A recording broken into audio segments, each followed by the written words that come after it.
Continuing the program, now we're going to talk about a new discovery announced this week, a news release. Great pleasure to bring to the stage Raul Sanabria, Baroyeca Gold and Silver, announced a discovery at their Atocha project in Tolima yesterday. Yeah, thanks, Paul. Thanks for the invitation. Thanks, everybody, for being here for my presentation today. We are the junior of all the junior companies here presenting. I think we're the less advanced of all the companies that presented before us. And despite this is the gold symposium, we're the first one we're going to talk about silver today. So Baroyeca is a new company. We have been public since March this year. And we are trying to focus ourselves in undeveloped districts that we know has historic potential and historically very high-grade production. So this is the forward-looking cautionary statement. There will be some forward-looking statements. Our flagship property is located in northern Tolima. We get the largest permitted concession in the colonial historic Santa Ana Frias primary silver district, which is known as the richest primary silver district in Colombia.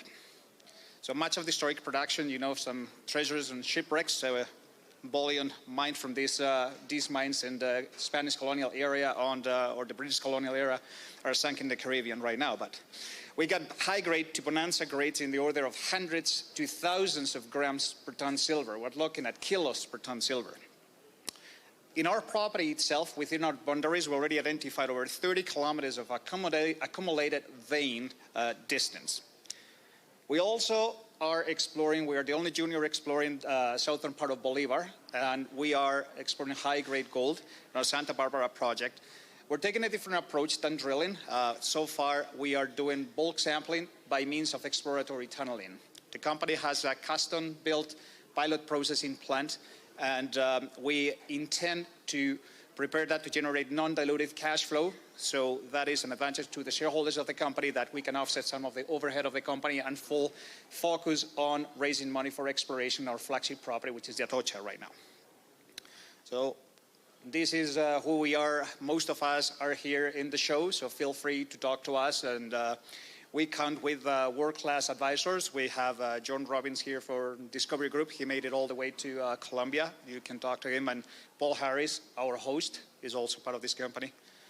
So let's talk about Atocha. So the Atocha project is located, as you can see in this image, in the middle of the Santa Ana Frias silver trend. To the north, there's the colonial Real de Minas de Santa Ana, which in Spanish colonial means there's the mining concession Santa Ana, historically comprised of more than 15 mines, all of them producing more than 10 kilos of silver per ton. That's concentrate average from historic colonial records. The history goes from 1560s to 1750, the Spaniards, and then the British operate those mines from 1800 to almost the beginning of the 1900s.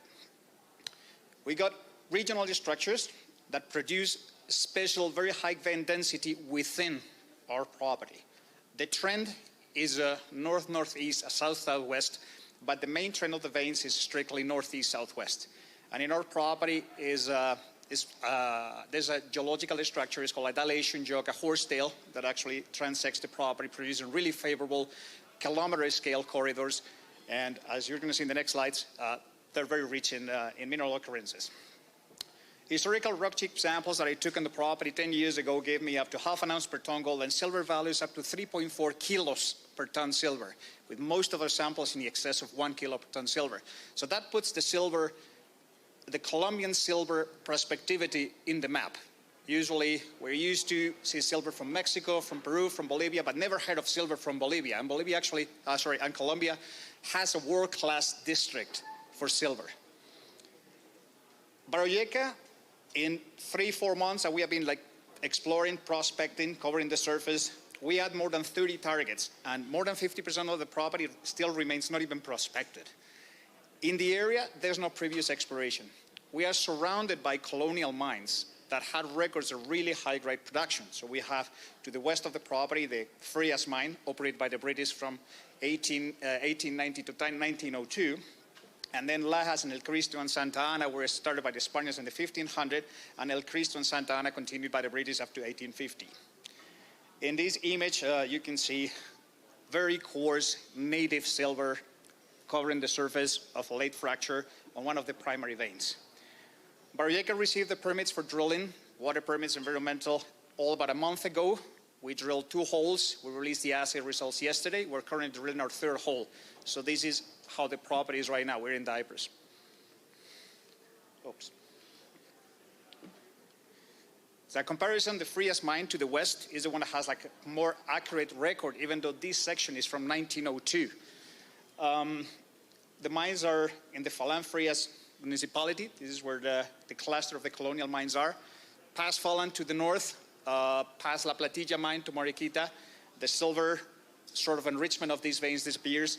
And south of El Porvenir, south of El Papayo, also silver disappears. Veins are more hosted in the Ibagué batholith rather than in the Cajamarca host rock. The heyday, as I said, was in the mid-1500s to the mid-1600s. Records from Hacienda Santa Fe, the colonial archives in Spain, reports up to 17 kilos per ton silver in concentrate, so they were all hand-sorted. The total production of the Frias mine, just one chute that goes to 320 meters from surface. You can see the distribution.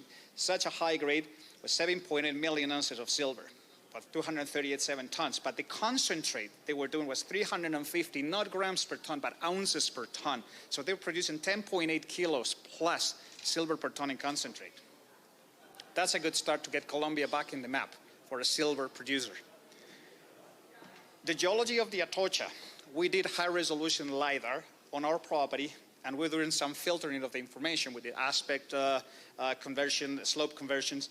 And what we can see in the upper right image, I don't know if it's very clear there, but some highlighted red structures, those are primary shear deformation corridors. Those are the ones that are controlling the orogenic primary vein structures that later on will get reactivated and re-enriched by mesothermal or late epithermal overprints. The corridor runs all the way through the property.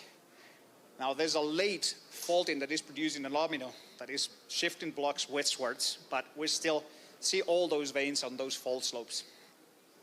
But these precursor discrete shear structures that I highlight in red form the trend on the Atocha property, and they define the distribution of those veins. To the north and to the south, there's not that many. The main corridor, we're lucky that transects our property.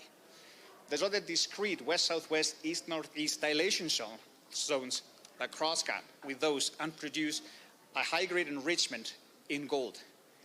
Then there's another number of intersections with favorable northeast-southwest structures of late epithermal origin that are remobilizing the silver, like in the image that I showed before with the rock, and that precipitates a coarse-grade native silver at a low temperature, and that is the reason that north and south is only gold-bearing veins all the way in the Cajamarca district, but in this particular area, they're so enriched in silver.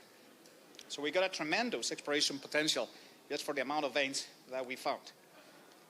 So these are how the veins look like and the evolution of the geological sequence.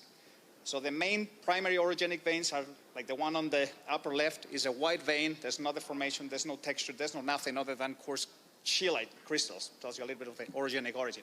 It's a thrust and fold setting.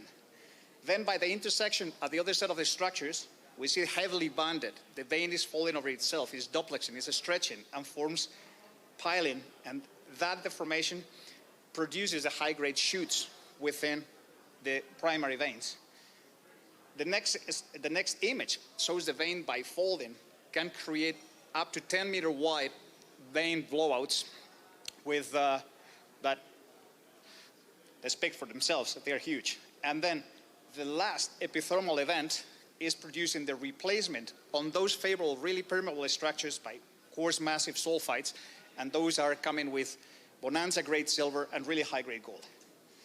The little insert is a dike. So we got felsic dikes, they're rhyodacite, rhyolite or granitic dikes that the epithermal event produce a extensive pervasive seridite alteration, and we know that those close to those dikes that show that alteration will getting close to the intersections with the epithermal veins and the major structures that will produce all those bonanza grade shots. To the north, this is some drilling in Falan. I did under the Real de Minas de Santa Ana back in 2012. So the upper row of drill core indicates the primary orogenic sheared deformed vein with all the different massive sulfide overprints and increasing the gold and silver values on that. On the lower part of that, we see a more white, massive quartz kind of veining where you see crackle breccias. We don't see those graphitic stilolites. They're more ochreous. We see druzy quartz on them. And as you see on the highlights on the lower left, that's very coarse native silver right sticking in the core. Not a silver sulfosalt, is native in a pure state. So back to the Atocha, we got 2,500 hectares of a square block. Structures are running through that. And we only covered about 25% of the property prospecting. You can see the distances. So we got vein structures found on the property that go for 1.5 kilometers or 2.5 kilometers, a width of 2,000 meters, just on that corner, which is what we explored. But in the legend, the bigger purple circles indicates where we found samples in excess of 1,000 grams per ton silver or silver equivalent. So the amount of showings with those values indicate the impressive exploration potential for silver in the property itself. You can't see the numbers on this presentation, but it's a bit of the combination of gold and silver values in the hundreds or thousands of grams per ton. But this is where we're concentrated our drill program. We're starting in the northern part of the La Ye vein system, and then we're going down to the southwest. So the first holes we did, and we released yesterday, the first intersect we got 2.2 kilos per ton silver equivalent, which is in gold values we got like 1.5 pounds silver per ton and 20 grams per ton gold. As a gold intersect is pretty good, but we're adding the silver on that. As you can see in the insert, that's a picture of the core. It's exactly the same. It looks exactly the same as what you see in the Santa Ana mines to the north or the Porvenir mine to the south, or likely in the Frias and all the other mines, colonial mines in the district where the veins are exposed. This is the same kind of mineralization that we found at surface, in rock boulders, in veins, and the results are obviously not disappointing. The other hole that we drill, scissor hole, on that one, it's 890 grams per ton silver equivalent, including 1.1 kilo per ton silver equivalent over half a meter. So that's a very good start, just from the corner of the property. We haven't even drilled the sweet spot or where the veins we know we blow or they split into several. Moving to the other project, this is the Gold Symposium. We're going to talk about gold as well. So we have a project in the southern part of Bolivar, is near Pueblito Mejia, and we have 110 hectares of prime ground in which we are very interested, or we were very excited when we found a really tight number of veins close together and that we can follow for extents of excess of 500 meters right at surface, lower elevation workability. When we did collect some samples, cheap samples on surface exposures, like 80+% of them, they return over 10 grams per ton gold, which is a very good start for us. We did an exploratory tunnel. It was started a year and a half ago before Baroyeca was public. It was in the private company, the private stage of the company. And we got channel samples that went all the way up to 102 grams per ton gold, in excess of 3 ounces per ton gold in channel samples. And the average of all our channel samples is 39 grams per ton gold, over 1 ounce per ton gold. So we decided to go one step further before drilling, and we wanted to collect a bulk sample. We have a custom-built pilot processing plant, about 30 ton per day capacity. We're not even at that capacity. We wanted to do like batches. Like every time we advance in the tunnel, we collect 10 tons. We process that as a batch. Crushing, milling, precipitation, collect the head grade, and add up to 500 tons, which is a very decent sized bulk sample. The results of that, head grades, they all average 25 grams per ton gold, but we don't see like big spikes or big changes within the length of the tunnel. So we don't have areas of 40, 60 grams, then down to 1 gram. It's all very consistent along 150 meters of a strike length that we drilled the tunnel. So what did we do next? We went on a crosscut and we accessed a parallel vein, and we did a press release about a month ago in which from 16 meters channel samples every meter, we got average 1 ounce per ton gold. So this is a little bit of the distribution of the veins where rock samples at surface, we got 27 grams, 11 grams, 14, 17, 16, 11. So it gives you an idea, like 80% of them above 10 grams per ton, all average more than 10 grams per ton. This is where the exploratory tunnel goes, vein number 2 and vein number 1. And this is how the vein looks like, and in the tunnel is hosted in gneisses, in basement, pretty much massive sulfides, mesothermal veining. These are a summary. I'm going to go fast because I think I'm running out of time, but this is the summary of the channel samples. Vein number 1, we got 1 ounce per ton average. Vein number 2, 1 ounce per ton average. And this is the custom-built pilot processing plant. So we're doing something not rudimentary, not artisanal. We got 2 stages of crushing, 2 stages of milling, cyanide leaching, and precipitation.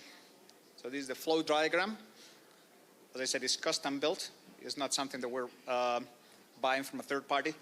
And this is the summary of the 500-ton bulk samples, batch by batch, with the 52 batches and average 24 grams per ton gold and 56 grams per ton silver. So the company is also bowing for doing best mining practices. We're a new company, but we want to do things right. So we engage all our stakeholders. We engage our communities.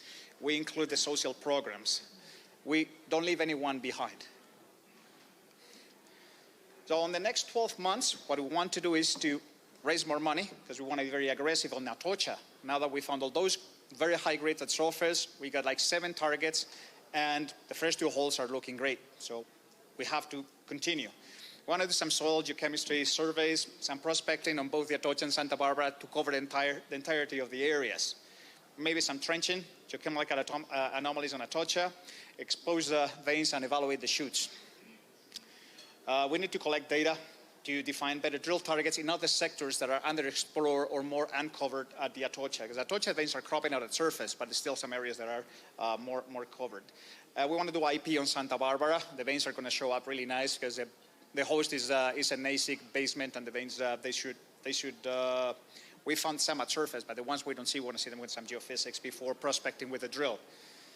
Same thing with Santa Barbara exploration. We want to keep cross-cutting to access veins 3 and 4, increase our bulk sample, and if we can get that through the processing plant, pour some gold, and that will offset our operation costs, all overhead costs. Maybe all the money that we raise can be explored, can be deployed in Atocha, which is our flagship, and develop the largest silver deposit that Colombia has seen in its entire history. So thank you very much.